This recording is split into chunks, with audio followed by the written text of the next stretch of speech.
छोटा सा प्लेन, दो आदमी और एक ऐसा मिशन जो ना सिर्फ जानलेवा था बल्कि आज के दिन बिल्कुल नामुमकिन लगता है। लास वेगस के होटल के मालिक का अजीब सपना कि एयरप्लेन को बिना जमीन छुए घंटों नहीं, दिनों नहीं, बल्कि महीनों तक हवा में ही रखना। यहाँ सिर्फ फ्यूल की समस्या ही नहीं थी, ये कहानी है नींद की कमी, दिसंबर की सर्दी और जिंदगी मौत के बीच एक नाजुक बैलेंस रखने की। लेकिन सवाल ये है, क्या ये दोनों पायलट वाकई ये नामुमकिन लगने वाला रिकॉर्ड तोड़ पाए, या उनका प्लेन हमेशा हमेशा के लिए नीले आसमान में कहीं गायब हो गया। इतिहास में हुआ एक ऐसा अजीब वाक़या जो आज किताबों में कहीं खो चुका है।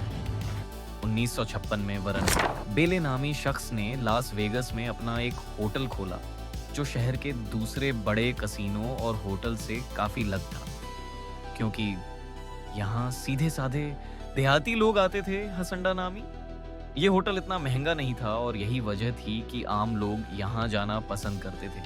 पर क्योंकि प्रॉफिट काफ़ी कम था तो वरन बेले अपने होटल की मशहूर के लिए नए नए आइडियाज़ सोचता रहता था। एक दिन बॉब टिम नामी उसके एक आर्मी पायलट दोस्त ने उसे मशवरा दिया कि अगर कोई वर्ल्ड रिकॉर्ड तोड़ा जाए तो यह हंसी अंडा की अच्छी खासी मशहूर करवा सकता है। उसका इशारा एक ऐसे प्लेन को उड़ाने का था जो बिना जमीन को छुए दिनों नहीं बल्कि महीनों तक उड़ता रहे। यह आइडिया वरन को काफी अच्छा तो लगा, पर क्या वाकई ये होटल की मशहूर करवा सकेगा या नहीं, और सबसे बढ़कर ये मुमकिन कैसे होगा।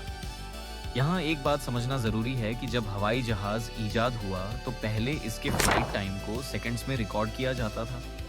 पायलट्स और मैकेनिक्स के लिए यही इंपॉर्टेंट था कि एक हवाई जहाज हवा में कितनी देर तक उड़ सकता है। समय के साथ साथ जहाज एडवांस्ड होते गए और उनका फ्लाइट टाइम भी, और एक समय ऐसा आया कि बात फ्यूल टैंक पर आकर रुक गई।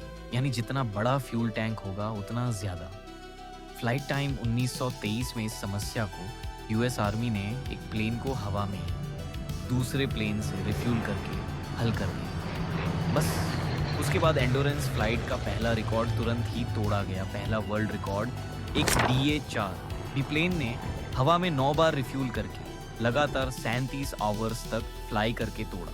उसके बाद ये वर्ल्ड रिकॉर्ड तोड़ने का एक नया सिलसिला शुरू हो गया। अमेरिका को एंडोरेंस फ्लाइट का बुखार चढ़ चुका था और सिर्फ 1929 में यह रिकॉर्ड 5 बार तोड़ा गया। पर जिस वक्त बॉब टिम ये आइडिया वॉरेन को दे रहा था, उस समय तक इस वर्ल्ड रिकॉर्ड का जोर काफी टूट चुका था, क्योंकि अब बात जहाज के इंजन या फ्यूल टैंक की हदों की नहीं बल्कि इंसान की शारीरिक हदों को टेस्ट करने की थी। बॉब टिम एक ऐसा वर्ल्ड रिकॉर्ड तोड़ने की बात कर रहा था जो 1949 में 2 नेवी पायलट्स ने एरोन का सेडान नामी जहाज 46 दिनों तक हवा में रखकर बनाया था, और उनका जो उद्देश्य था वह मीडिया में काफी हाईलाइट भी हुआ। हसंडा के मालिक वरन बेले को यह आइडिया अपने होटल को प्रमोट करने के लिए काफ़ी अच्छा लगा और उसने बॉब टिम से ही रिक्वेस्ट की कि वही इस मिशन को पूरा करे, क्योंकि आखिरकार बॉब टिम एक जाना माना वर्ल्ड वॉर 2 का पायलट रह चुका था। टिम सबसे पहले मैकरन फील्ड एयरपोर्ट गया। वहाँ से एक सेना 172 जहाज खरीदा और एक मैकेनिक भी हायर किया ताकि प्लेन को एंडोरेंस फ्लाइट के लिए मॉडिफाई किया जा सके। सबसे पहले उन्होंने कोपायलट की सीट हटा दी, क्योंकि अगर टम को 1 महीने से ज़्यादा हवा में रहना था तो उसको ज़रूर एक कोपायलट भी चाहिए होगा, और यह दोनों पायलट शिफ्ट्स में प्लेन उड़ाएंगे। एक पायलट कंट्रोल संभालेगा तो दूसरा कोपायलट की जगह पर रखे फॉर्म पैड पर सोएगा। उन्होंने पीछे वाली रो की बेंच भी हटा दी, जिसकी जगह सिर्फ एक 8 स्क्वायर फीट का स्टोरेज बनाया गया जिसमें ज़रूरी सामान रखा जा सके, और केबिन के एक कोने में एक छोटा सा सिंक भी फिट किया गया ताकि कभी कभी 4 फुट ऊंचे केबिन में किसी तरह एक स्पंज बाथ भी लिया जा सके। उसके बाद उन्होंने एक 995 गैलन का बैली टैंक भी इंस्टॉल किया ताकि प्लेन के विंग्स के अलावा एक एक्स्ट्रा फ्यूल टैंक भी हो।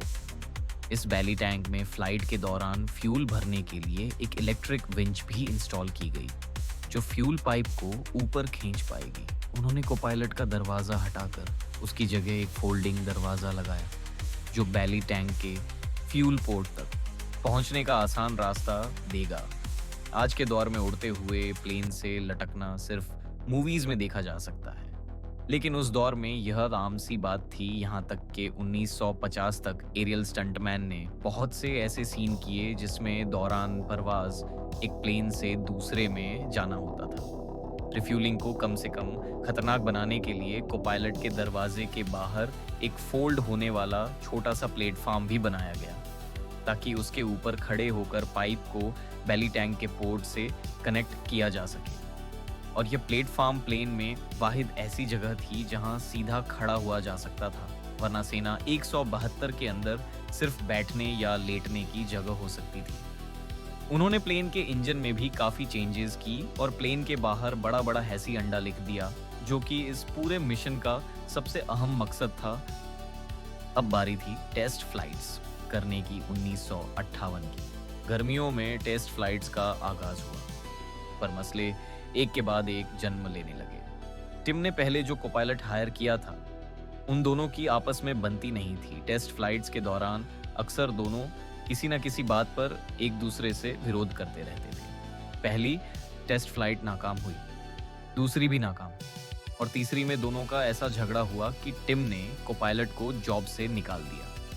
मसला ना कि इंजन में मौजूद एग्जॉस्ट वाल्व में था, जो कि बार बार गर्म हो रहा था। उन्होंने 3 बार मिशन को लॉन्च किया था, पर बुरी तरह से नाकाम रहे। ऊपर से जिस वक्त वह नया वर्ल्ड रिकॉर्ड बनाने के लिए अपनी नाकाम टेस्ट फ्लाइट्स कर रहे थे, उसी वक्त डैलस के ऊपर जिम हीथ और बिल बुर्का नामी पायलट्स इसी सेम सेना 172 जहाज पर 50 दिन हवा में रहकर एक नया वर्ल्ड रिकॉर्ड बनाने में कामयाब हो चुके थे। टिम ने दिसंबर तक जहाज के तमाम मसले हल किए और आखिरकार 4 दिसंबर 1958 को हैसियत इंटरनेशनल फेडरेशन ऑफ ऑटोमोबाइल यानी FEI के ऑफिशियल्स भी वहां मौजूद थे, जो मिशन पर नजर रख रहे थे।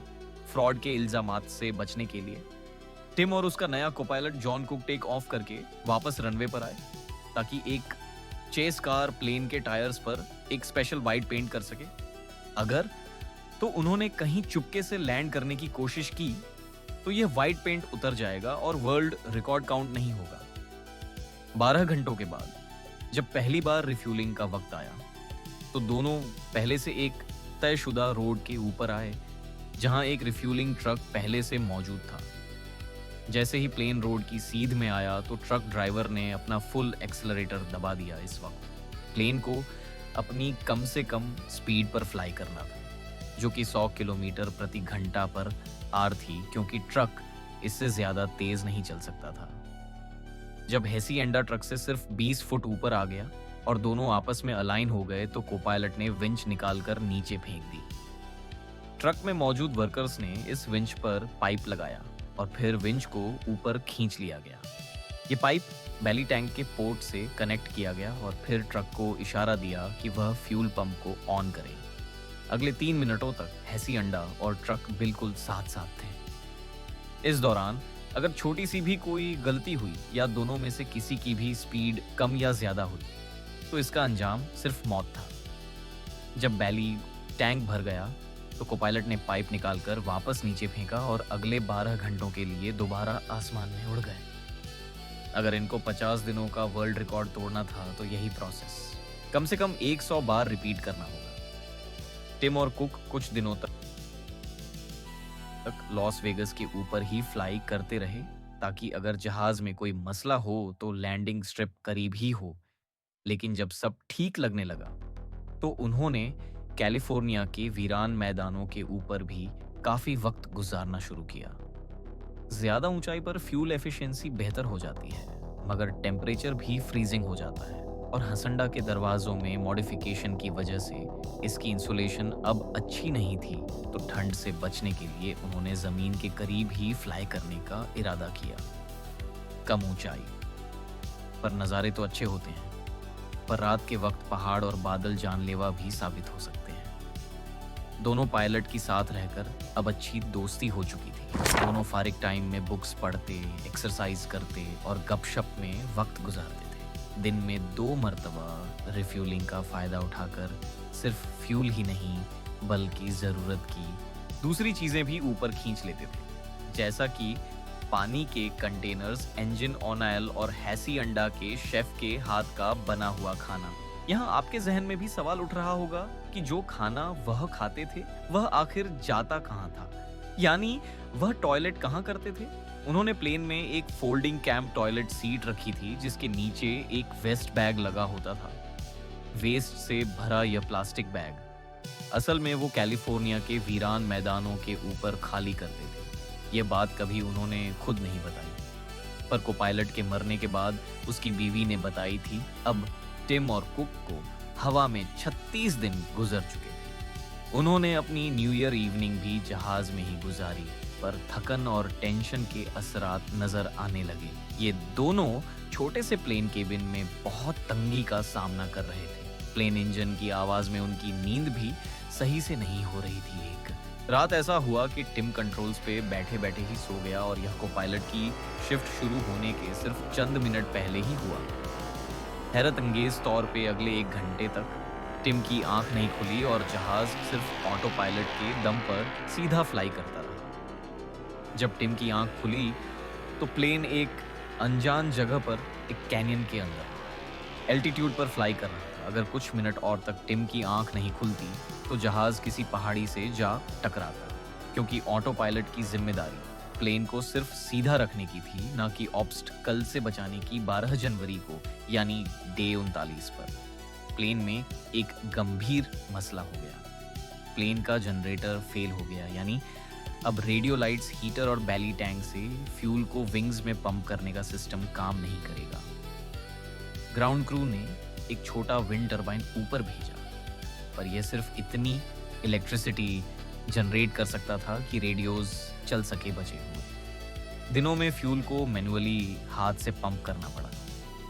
लाइट्स ना होने की वजह से रात के वक्त रिफ्यूलिंग का प्रोसेस भी बहुत मुश्किल हो गया, खास तौर पर जब नया चांद था। इस मसले को उन्होंने विंच पर एक फ्लैशलाइट बांधकर हल किया ताकि ग्राउंड क्रू को नजर आ सके कि पाइप कहां अटैच करना है, और रिफ्यूलिंग ट्रक के 300 फीट आगे एक दूसरी ट्रक चलाई गई जिस पर सर्च लाइट लगी थी। अब मसले दिन बदन मजीद बढ़ने लगे।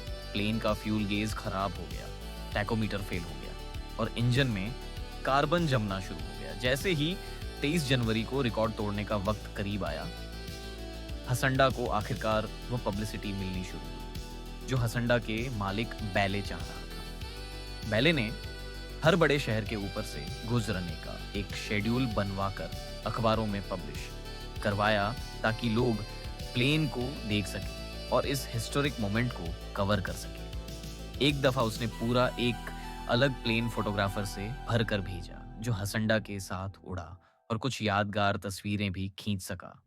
इस मोमेंट को बेहतरीन बनाने के लिए कोपायलट कुक ने प्लेन से बाहर निकलकर विंड स्क्रीन साफ करने का नाटक भी किया।